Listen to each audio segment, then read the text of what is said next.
Good evening, good morning, good afternoon, distinguished audience, viewers joining us across Nigeria and all over the world. You are welcome to another powerful session of Connect with Comfort Show, the platform where ideas come alive, businesses are refined, and leaders are empowered. I'm your regular host for the Connect with Comfort show. My name remains Comfort Eyitayo, and it's always a pleasure to connect with growth minded professionals, entrepreneurs, and leaders who are eager to clip to their results just as you are. On this program, we aim to add value to people on enterprise and personal growth. Each show is organized to feature special guests who usually help us to shed more insights into the topic of the day. Once again, you are most welcome.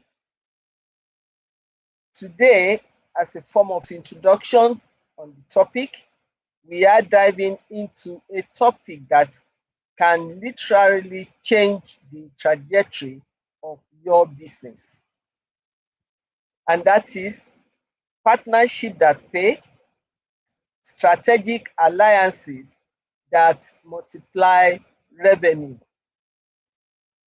Let me ask you a quick question.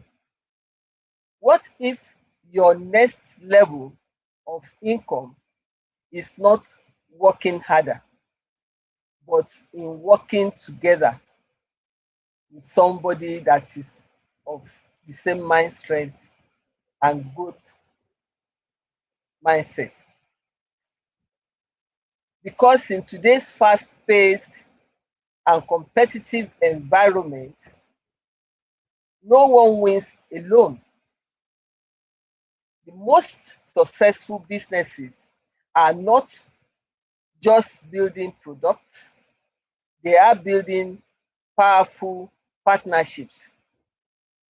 So today, we'll explore how to identify right partnership, how to structure alliances that actually generate revenue, and how to avoid costly collaboration mistakes. And to guide us through this conversation, we have our exceptional guest in the house who is already with us. And in a short while, we shall be meeting with her after this time out. Please remain connected. We'll be right back. Thank you.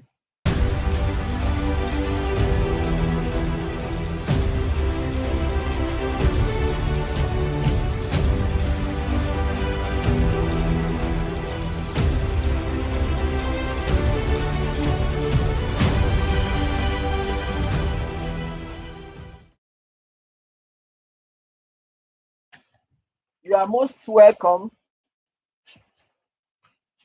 Sorry. You are most welcome, and thanks for uh, remaining connected. It's time for us to meet our guest. Our special guest for today's show is no other than Rhoda Odigo. Rhoda is a teacher by training and a system leader by practice, shaping the future of whole child education across Africa and Global South. She is the CEO of Kizazi, where she leads large-scale public education partnership spanning foundational, primary, and secondary education, integrating learning quality, social and emotional development, and community rooted school transformation.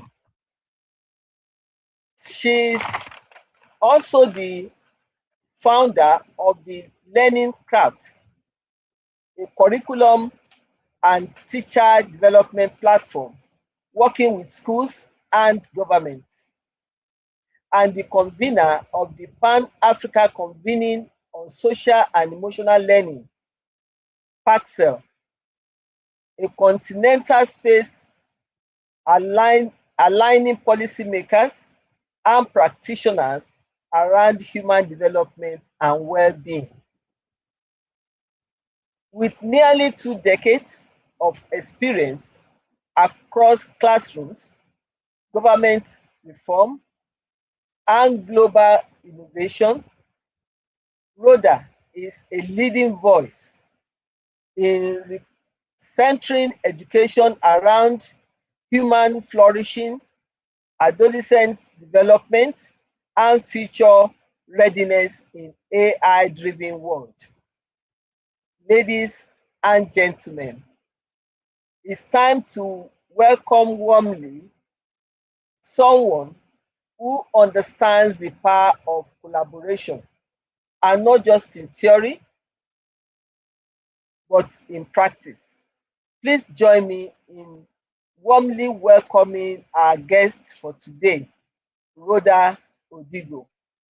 Rhoda, you are most welcome, and we thank you for joining us today, availing us of your precious time to share great insights with our guests and audience for today's show.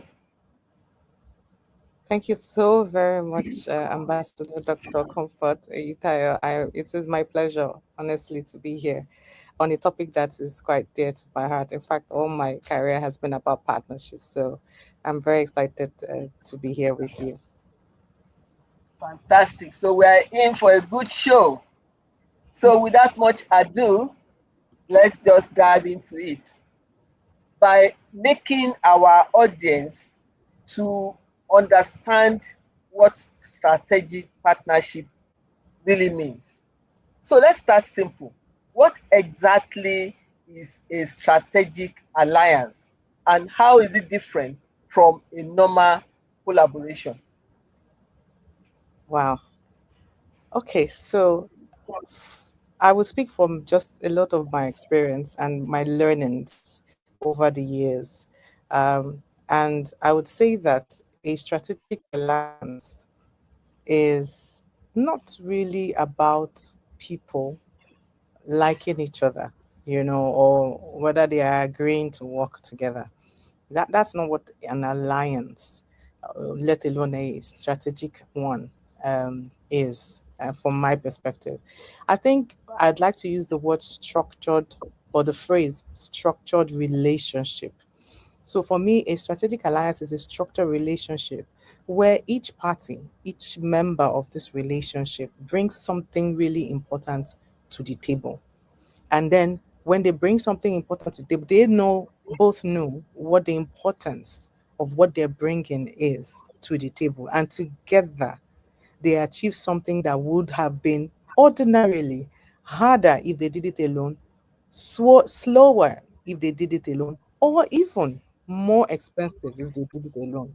So, and that's what I would say a strategic alliance is. It's really about that structured relationship of value that people bring and share because they're trying to achieve something together.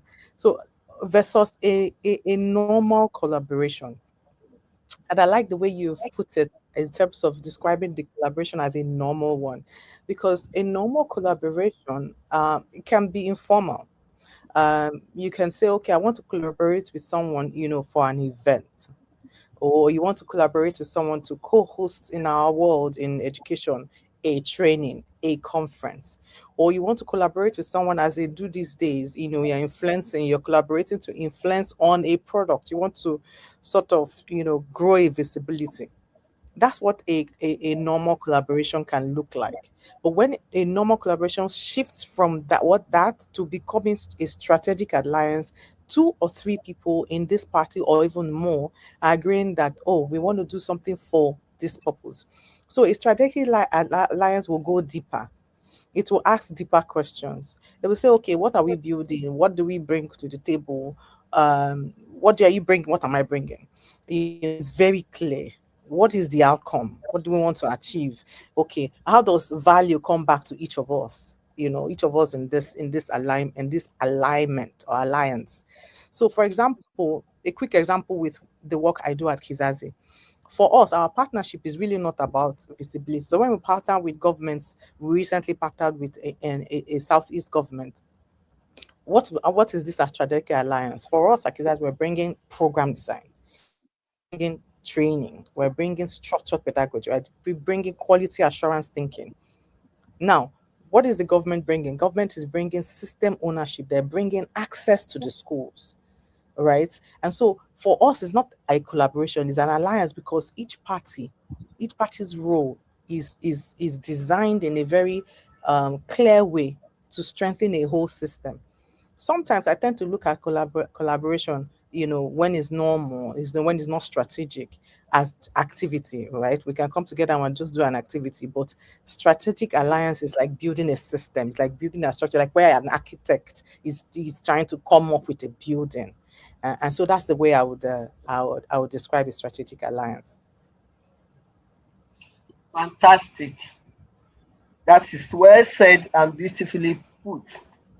And that leads me to the next question. With that in mind, because one key thing that I want our audience to uh, click to in the explanation you have given us, making it making us realize that it's structured relationship where both parties bring value. That is key. Don't just say I want to collaborate and with the intention of gaining from the other party alone. You also must be able to give something. There must be value that the other party is receiving from you, and that is where the strategic part comes in. Very beautifully put. Thank you very much for that good response. So, why do many people, with all that we have said in mind, still struggle to form profitable partnership? Because it's Hmm. beautifully painted. Why do people still struggle? Hmm.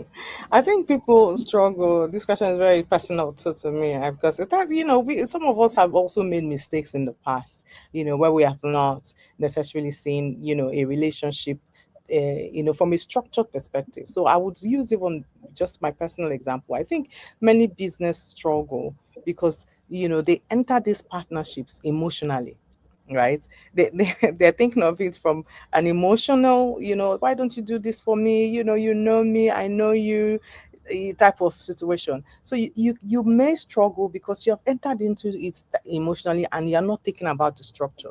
For example, you can like a person, or you can like an organization, or you can even like an opportunity, or you can like an access. But in this case, you have not clearly define that value exchange. Like you said, what do you bring and what do I bring? You have not clearly defined it. You're still using emotions. Oh, I like. It looks nice. It's. I have seen partnerships fail when people cannot answer basic questions like, okay, who is bringing this client? Who is doing the work? Who owns holding the relationship together? Who is carrying What is with our the goal? costs? Exactly. What is our goal? Who is going to bear these costs? Okay, how will revenue be shared? These kinds of questions is where when you don't answer them, that means you're not going in structurally, and hence you struggle in any partnership that you're trying to form. Because even in my own work, I have learned that goodwill is not enough. It's not enough that, oh, you've done this work well, someone has said something, goodwill. Yes, you have that, but it's not enough. And so if you want to leverage on only goodwill all the time, and there is nothing else plus on that. I'm not saying that goodwill doesn't take you far; it will take you far, but how well will it take you is the difference. So, for example, when we structure our education partnerships, whether it's with a government or whether it's an international development funder or whether it's with maybe schools or even technical partners, because we do have different kinds of partnerships. What we always want to do is that we are clear about the roles. So if Kizazi, for example, is designing the system and is supporting implementation, we're very clear that okay, this is what Kizazi is going to do, right? And that must be clear. And if another partner is coming and that person partner is providing maybe like the technical tools, maybe the app or maybe something, or they're the ones okay going to go into the field, to go to the community at the grassroots level to do something, that must also be clear. And then if, for example, because we work a lot with government, if the government is expected to carry certain costs, please don't assume that the government will carry that cost. No, it must be clear. It must not be assumed. So for me, a lot of, just from my example and from my failures too, a lot of partnerships don't fail because people are bad. They don't fail because you're bad or no, it's not a person, it's just a trait, like a personality trait thing. They fail because the structure was actually weak. And that's where I would say that businesses struggle because they will enter it emotionally, not structurally. Strategic planning is Yes. also important. Thank you very much. So, with that mindset, what shift would be required to truly benefit from partnership? And That's before, a good one. sorry, before you take that, can we Mm. say trust is part of the reason why some people struggle? In Africa, it's difficult.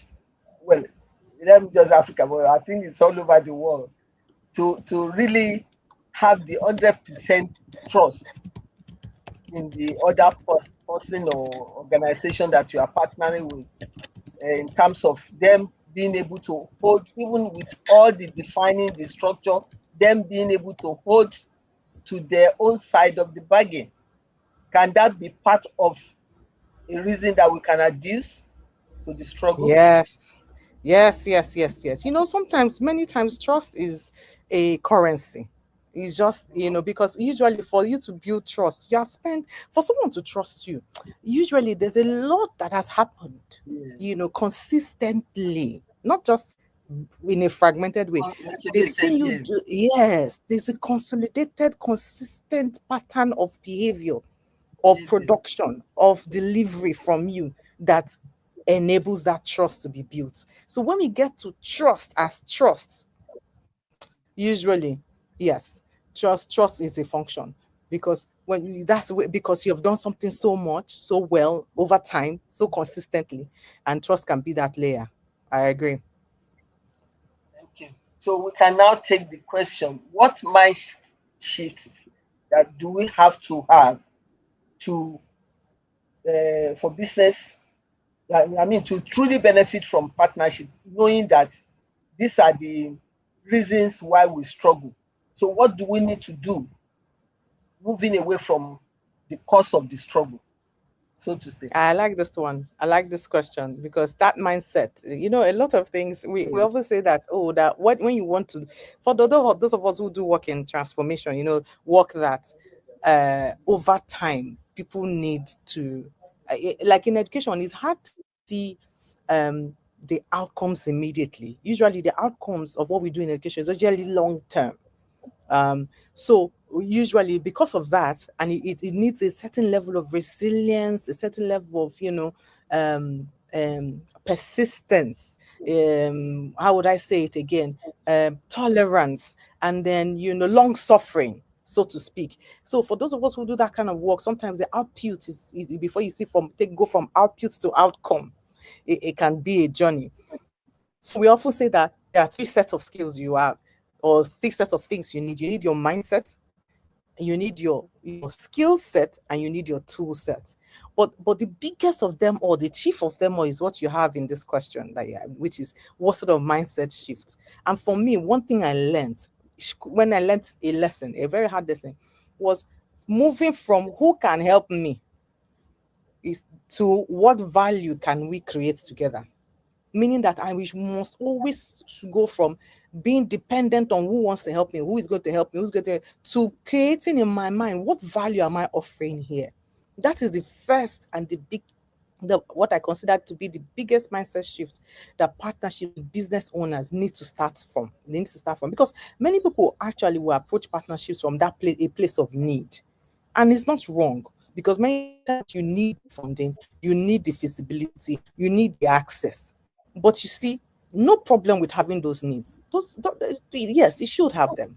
But strong partnerships will begin when you yourself, you are clear that I bring something here. And so you have to go, okay, I need help, but what value am I offering? So your strong partnerships will begin when you're clear about that value you are bringing. So, for example, because of the work we also do, I don't approach schools or our partners as if we're begging for attention. No, no, no, no. I approach it and bring a structured program to you and say, hey, here is the deliverables. Here is the timeline that we use to deliver it. These are the resources, these are the tools that we have.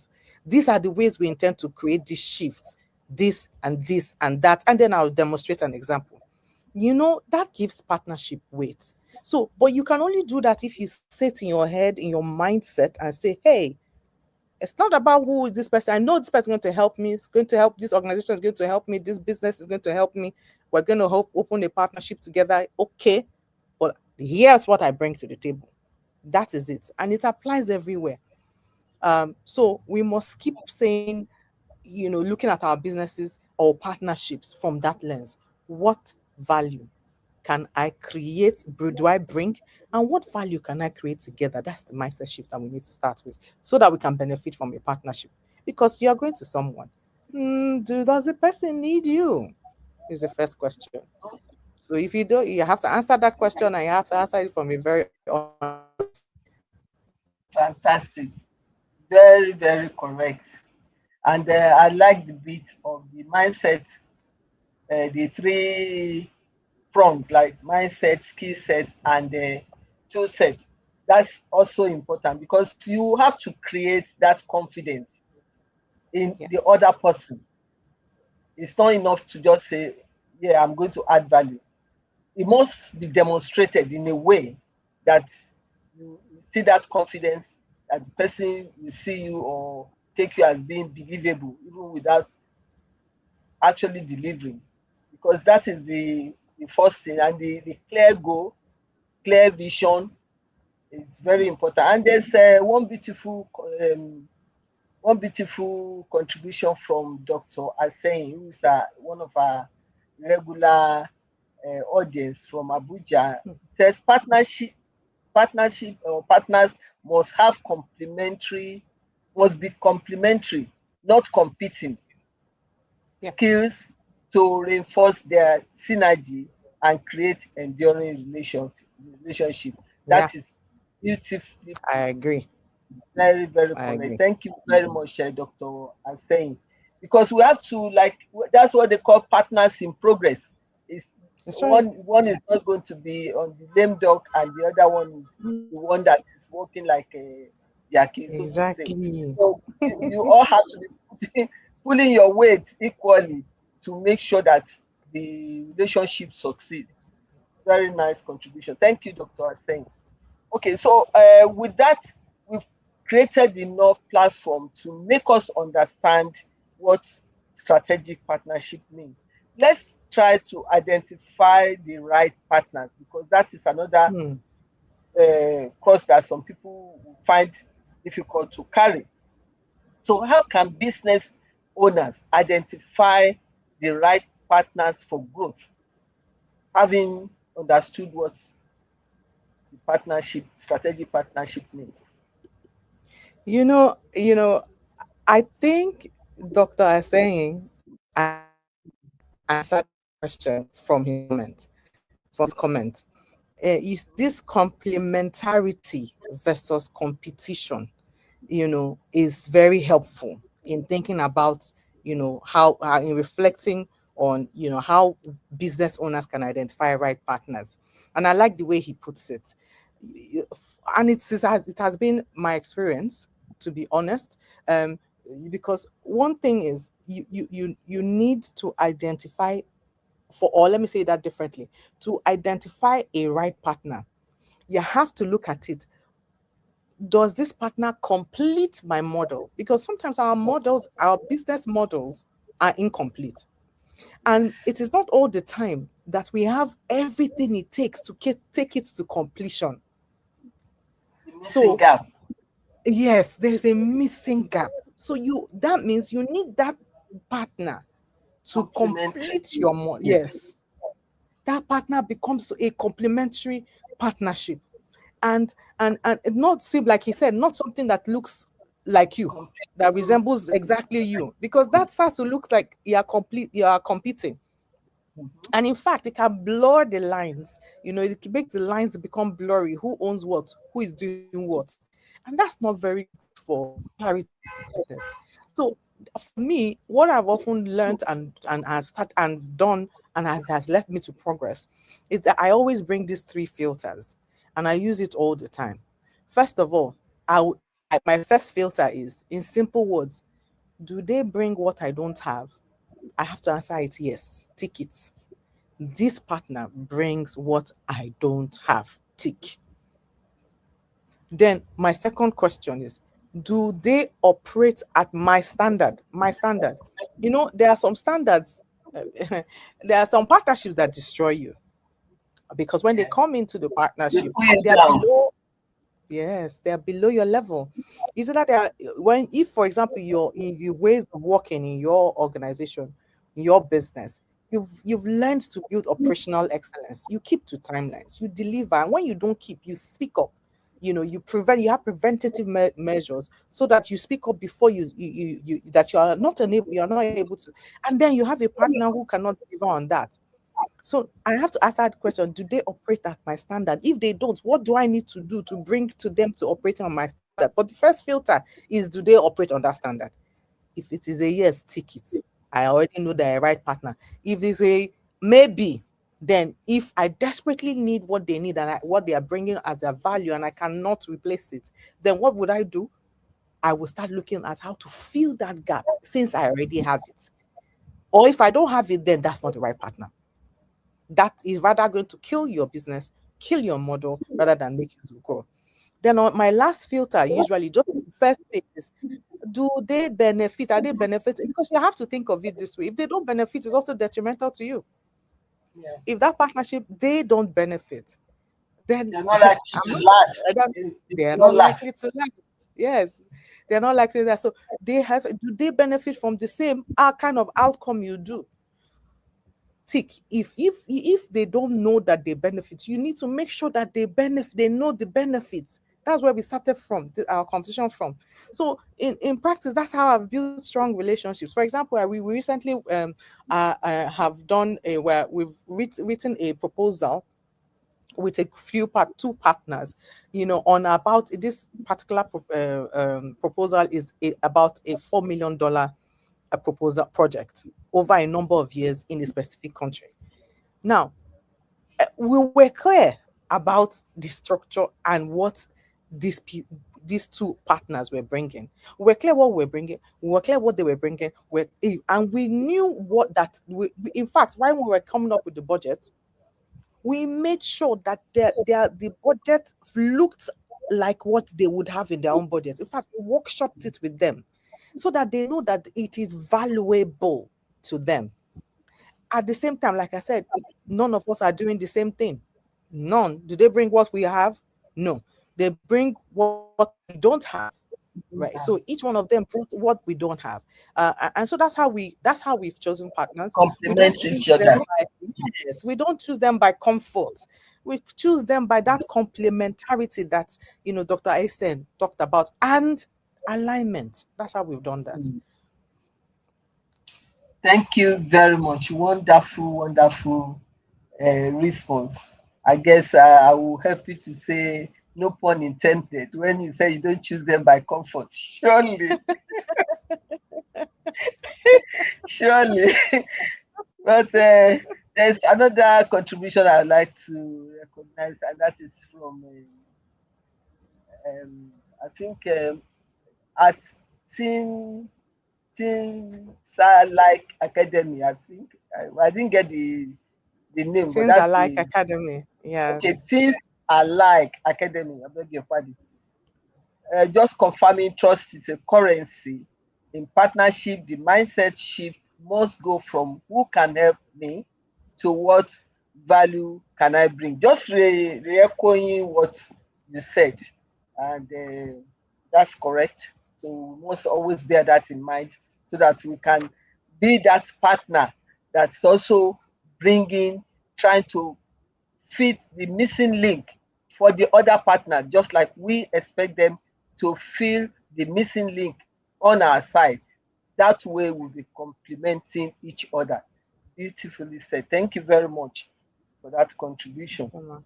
So, what are the red flags people should Hmm. watch out for before entering a partnership? Hmm. This is red flags. I will speak like a Nigerian, a full Nigerian, because we have to bring it home. Um, and I'll say that there are patterns that repeat themselves, and when you've seen enough of them, you yourself tell yourself the truth. You stop ignoring those patterns. For me, and as a Nigerian, one of the key red flags is vague conversations about money. Yes, Not people tend to specific. run away. Yes, people tend to run away from the money conversation. And that's where the challenge, because let me say it differently, once you have brought value and the value is constant, then there should be nothing discomforting. I'm funny. There's nothing discomforting about having clear, specific conversations about money. That's number one. Once you start having vague conversation about money, start having be worried. Be worried. It might not be red, but don't keep it as a green. No, no, no. Keep it as at best, an Amber. amber flag. Yes. Don't keep it there because it's an amber that is tilting more to pink to red. Because if revenue sharing is, oh, don't worry, we'll figure it out later, there will be conflict. To be That's specific number. upfront. Yes. Be upfront. Be upfront. This is it, this is that, this is that. Now, not all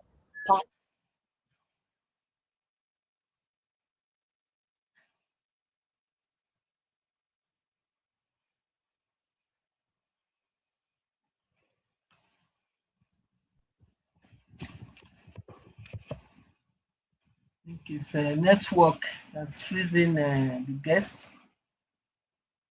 We hope she comes back quickly.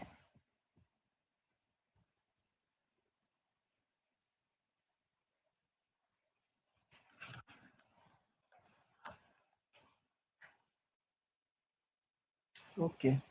I hope she reconnects, but I think we are getting the gist of that. That we have to be specific in those terms, because when we are vague about sharing formula or even any other element in the partnership agreement, that is the source of problem later. You can be sure that the, the partnership will likely run into problem. But if there are specific, those things are specifically mentioned, and everybody has a clear meaning of what each clause of the partnership entails, then the area of friction will be minimized, if not totally eliminated. So that is actually the bit that relates to the red flag that we're talking about. And then part of the values that we said before that can amount to it red flag because ball you can drop the is ball. So a partnership like that can fail, you know. So when there's no role clarity, it can happen. Then another one is for me is when you have misaligned your the levels of seriousness is not aligning. I don't know how to say it in a yes, phrase, but misaligned uh, seriousness, misaligned, no goal yeah. So congruence, one one because one your part of the goal is not partnership is being aligning. consistent No there. goal congruence. Yeah, exactly. Thank you. No goal congress. I like that. No goal congress. Honestly, there's dissonance there. Then one partner is reactive, one partner is casual, one partner is structured, one partner is not on. No, red flags. Already start looking at. And then if you have this one, I have suffered from it.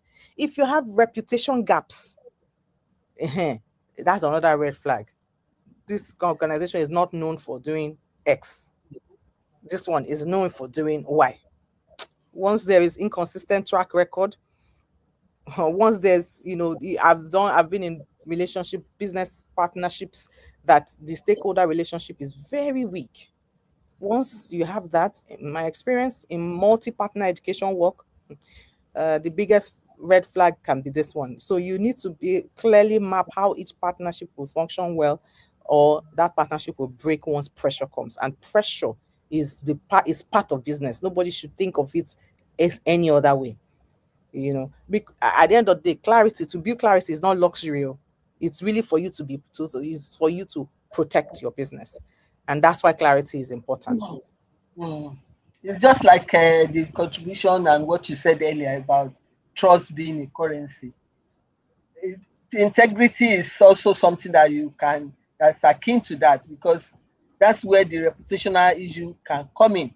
If maybe Yeah. partners, either in the individual or organizational, do not have a good integrity track record, it can backfire on the relationship, or even will chunt the relationship, and that can Yes. derail the progress.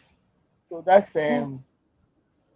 part of the red flag that we actually talking about. So is it better to partner with someone in your industry or outside your industry?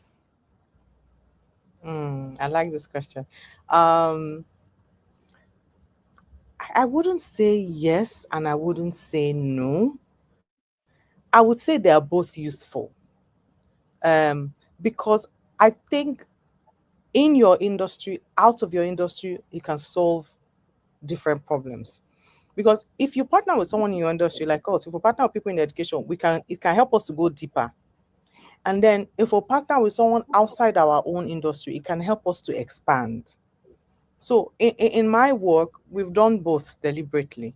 So within education, we've worked with organizations that are like ours, and they have this much stronger delivery out, quality. Like their tools and their resources, their materials are much stronger than ours.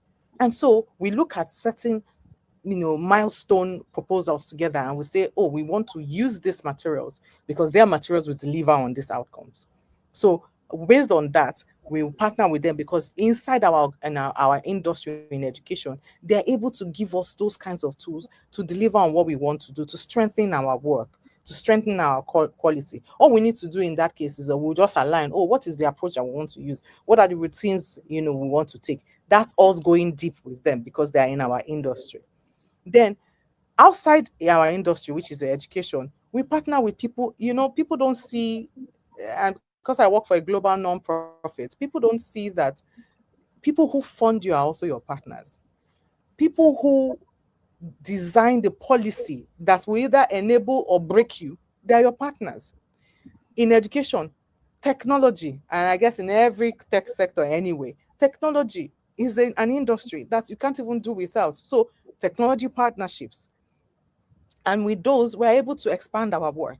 So like when we wanted to build our AI systems, I mean these AI organizations, they are not core education. They do AI for almost any industry.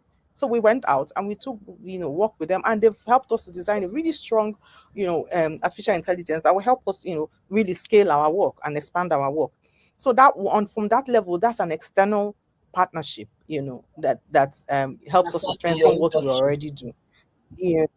So for me, the real answer is not a yes or a no. I think the I key think question it's to a use. good answer. It should be Mhm. both, really, because you Yeah. actually explained the usefulness of having to partner with people not in your industry, but that are essential Yes. to to the work you do. Yes.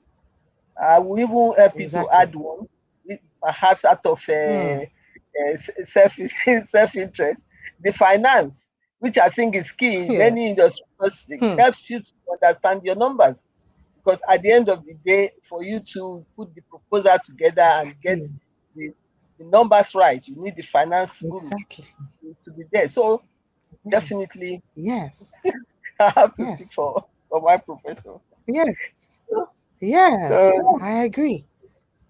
There's no education without finance. None. hardly any business really. We pride ourselves by saying the from cradle to grave of any business, you have the finance. That's right. That's right. That's true. That's right. So good. We already now see or understand strategic partnership. We've seen how to identify right partners. Now let's look at structuring partnership that pay, which is the other leg Hmm. of the topic. Let's talk money. Hmm.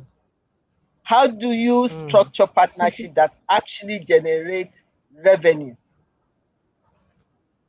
I guess I spoke Wow. I, too I feel early like this question. Yeah, yeah. So, for the I think finance. this is your question. It's your question. I know you're going to help me, even when I might not maybe missing something. But let me say it from my example. You know how in Nigeria we say follow the money. Yes. So I always start from one place. I follow the money clearly from the start to the finish. If I cannot map where the money is going to come from, that's number one. If I cannot map how it will be collected, if I cannot map how it will be shared, then that partnership is not ready. So I now know that that kind of partnership, will it generate money? Will we be able to do it? So but then what I try to do, and I've done, and I've seen results from it, that this is how I approach it. First, I will define the product. What are we selling? Is it a product program? Is it a service? Or is it a bundle of the two? Is it a or three? Maybe is it a product? Okay. So when I define the product clearly, then I will now say, okay, who is going to pay? I will now start looking for. I will define the pathway to the revenue. That is, I'm now looking for where the money is going to come from. Because as I'm thinking of the program and I'm thinking of the service and thinking of package, I'm thinking of who is buying, who is the ultimate buyer, because there is the buyer and there is the doer. So who is the buyer? Who is the payer? Who is the doer? I will not ask all the questions. So if it's paying, if it's government that is paying, it's very clear that you'll be ready to wait, because governments, you with every government, most governments, you've got to have institutionalized institution money from yourself first to start something, and then give them a long time to pay. At least you know the duration between when you receive your money. So who is paying? Government. In our balance, you know when that money is going to come. So you have to plan very well. You have to design intentionally so that you know, okay, I know this with large scale revenue can come from the government. So this is what I will do. If in the is it is schools directly, those ones they do pay before the service, right? So you define who is paying. Is it government? Is it school? Is it funders? Is it parents? In our own space. So we define that path revenue pathway as we are designing our bundles. So we know what bundle will go with the government, what bundle will go with the one who's paying before service, what bundle will go, we define, structurally what the bundle is versus who is paying to fit that revenue pathway. Then ultimately we'll say, okay, where is our biggest opportunity? Who is our biggest opportunity to make that money from? So for example, when we designed our social and emotional learning program, our product is very clear. We have training, we have materials, we have onboarding, we have coaching, we have all of that. Okay, we now said, okay, who needs this? Who are the people that need this? Schools all across the country, whether it's at public school level or at private school level. Okay, so we now structure it and we now create a layer. We say, okay, what are the various revenue pathways? There's revenue for training, there's revenue for materials, there's revenue for onboarding, there's revenue for long-term support, there's revenue. So we are tracking the revenue from every single place. So sometimes when we look at it, we say, okay, we categorize the buyers. We say, what can different people pay? Can we have a cluster model? And so right now we're operating on a cluster model that's actually better for people, because we're now encouraging the consumers to come in a cluster so that they can get the product cheaper, because then it's cheaper for them when they come together, and then it's cheaper for us in terms of our operational timelines. but it is still the same product. But the revenue structure had now, like we've cascaded in such a way that, there's shared things for cluster models, and then there's lower pricing for another kind of model, and then there's upfront commitment, for things like for people who want certain things. So that revenue model is actually shaped by the kind of partnership that we have. And so for us, the principle is just simple. Like, revenue must be intentionally designed. We start with designing it based on the bundles that we have.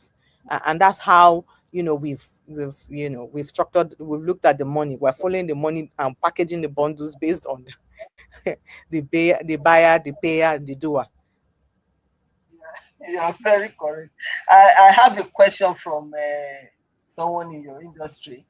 Um, as one who does rural education, how best is it to partner with government in that environment to get positive outcome? How best is it to encourage partner with rural teachers when money is not in it? It's a good question because that's also in the line of what was one thing that is a wisdom that I found with governments is usually, because she's talking about the government. How do you partner with government at the rural grassroots level? Government wants to see your evidence, right? But there's no way that government will see your evidence if you have not shown them your results. That's one. But in second, so you have to show them your results in other ways where you have delivered. Governments like that. Now, if you doing raw work, have you done it anyway? Okay, if this is the first time, okay, show it to us, demonstrate it to us. One thing that I would say is that you need to have figured out how to have raise your own funds to do work at the government and the rural level, because that is the only way you'll be able to do a program and then show them the results, and then they can partner with you. That is how it goes. You've got to show the program, you've got to show the results, and the only way to do those two is to have figured out revenue from another way, another part of your work, or another part of your business.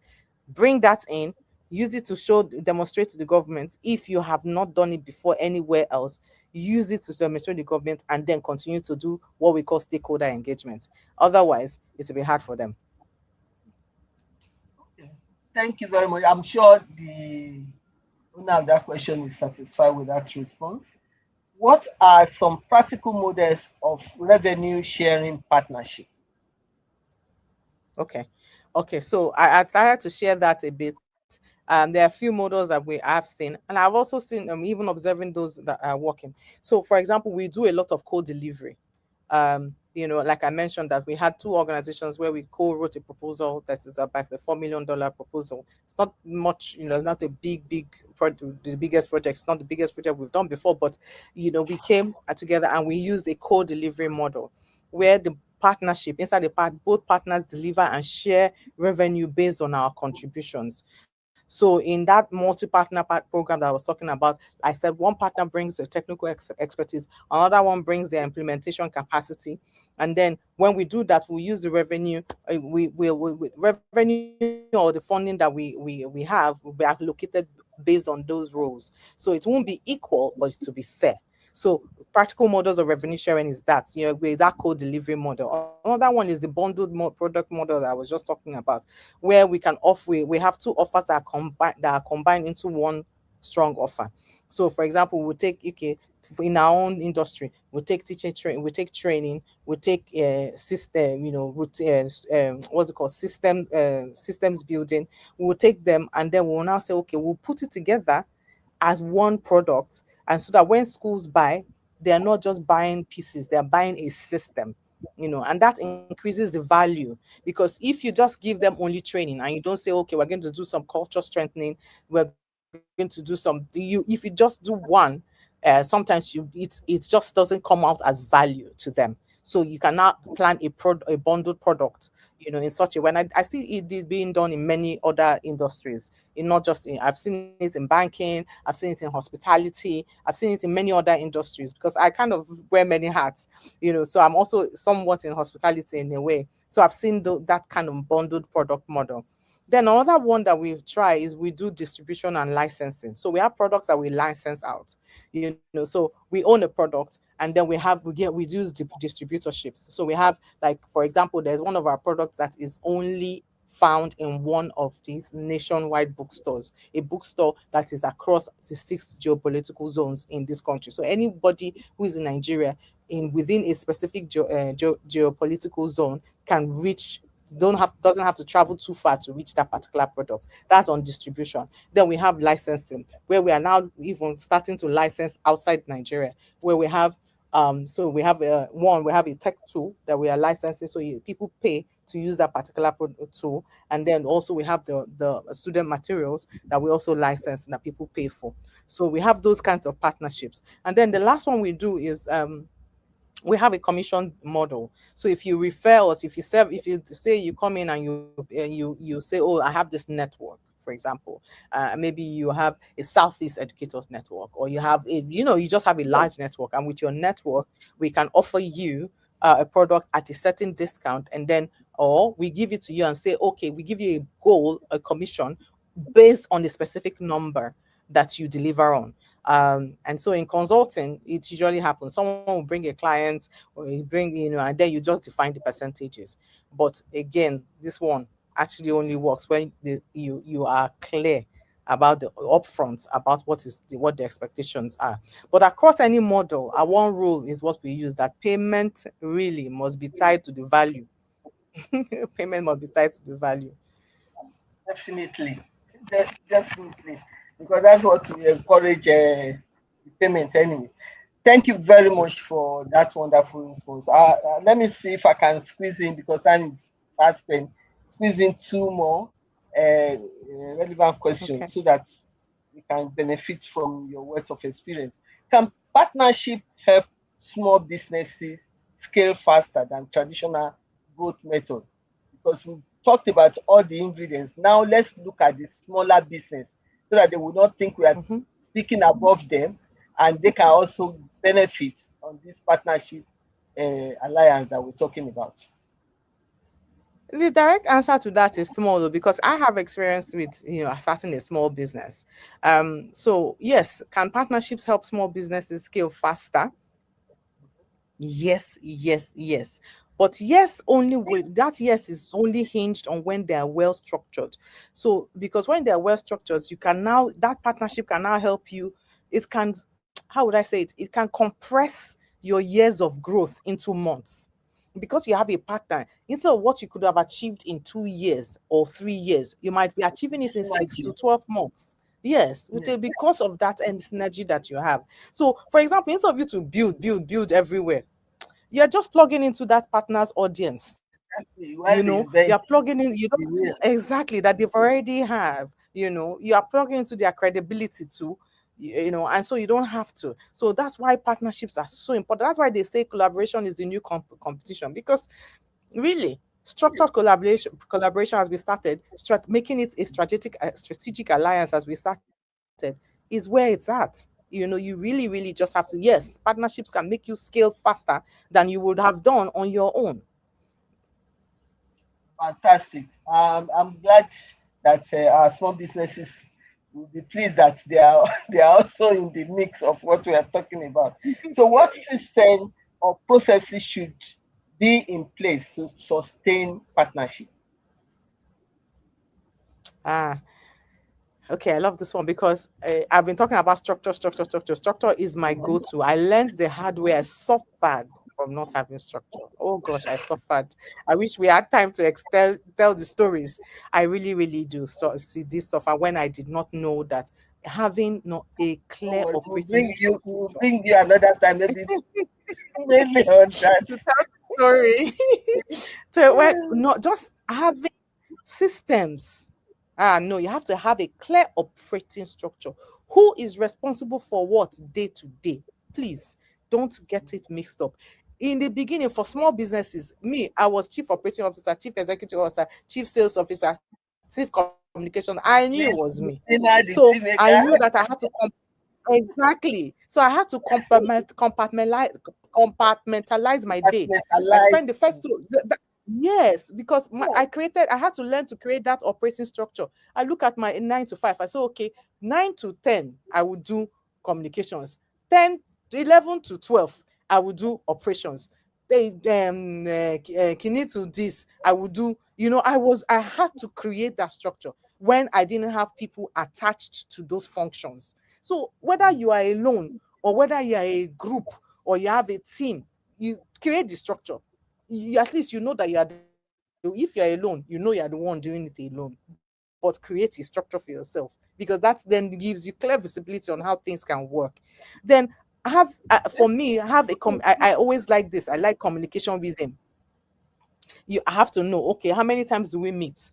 Have a communication rhythm weekly. I've seen it break down. In fact, I had to give appraisals recently based on this communication breakdown, because it was making things to stall.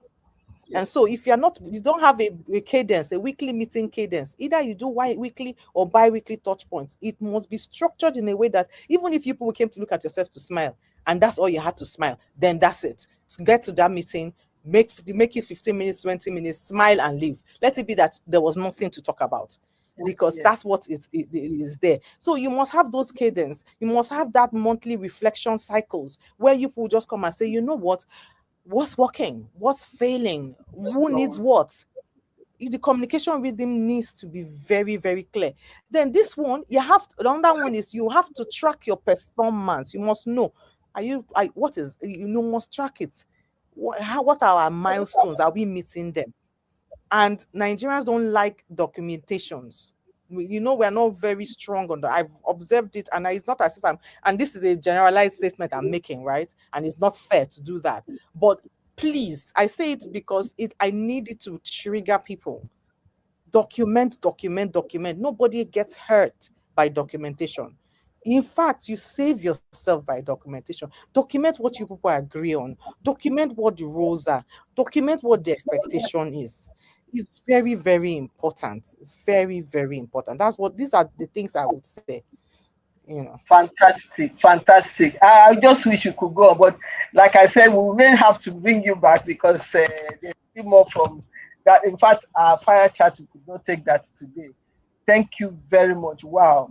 This has really been an incredible insight that you've given us today.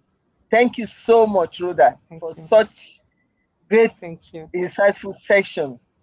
To everyone who Thank you. has joined us today, remember this: your next breakthrough may not come from doing more, it may come from partnering smarter. That is, with all the tips that we have given. So don't just build a business, build alliances that multiply your impact and your income. I would quickly like to appreciate our audience. I've noted some that joined us today. Maybe they are also friends of yours. I have Kano Nako. Sorry if I don't pronounce that name right. I beg your forgiveness. From Bangladesh. Then Teens Alike Academy. That's what I have for you. Not name. Thank you very much, Dr. Aseyin. Streaming from Abuja is one of our strong pillar in this show. Thank you very much for your contribution, Dr. Aseyin. Fagbola Temitope Adeni also joined us, really indicate from where we appreciate you. Marcelina, I think signing as a Phenomena something. Marcelina, she also contributed. Thank you. Then Taiwo Ojo, also one of our regular audience from streaming from Abuja. Then at Black 09637, thank you for joining us. Bayo Banjo, thank you, one of our regulars as well. Mr. Adewale Olusegun, thank you. And if I've not been able to catch your name or I didn't mention your name, we still appreciate you nonetheless. Thank you very much for joining us. It's actually been a great time. Like I said, time flies when you are having fun. It's like we are having fun today. And definitely, we need to bring Rhoda back for more interesting topic. Thank you so much, Rhoda. My special thanks and appreciation goes to you for this inspiring session. And been very resourceful, and we cannot tap enough from you. Thank you for sharing great insights with us today. We appreciate you greatly. So, Thank you. my charge to Thank you. all of you, audience, is that if you've had a great session like I have today on this partnership that pay, strategic alliance that multiply revenue, if you find this session valuable, please don't forget to share it, tag someone who needs this message, and most importantly, take action. There are so many insights that have been given today. Please act on them for your business, for your personal growth. It will help you a great deal. Till next time when I come your way again, please keep growing, keep collaborating, and keep winning. As I usually say, remember to connect with us, subscribe, all that you already know. So, because of time, I need to quickly sign out. I look forward to seeing you at our next conversation, and I say goodbye and God bless. Thank you once again, Rhoda.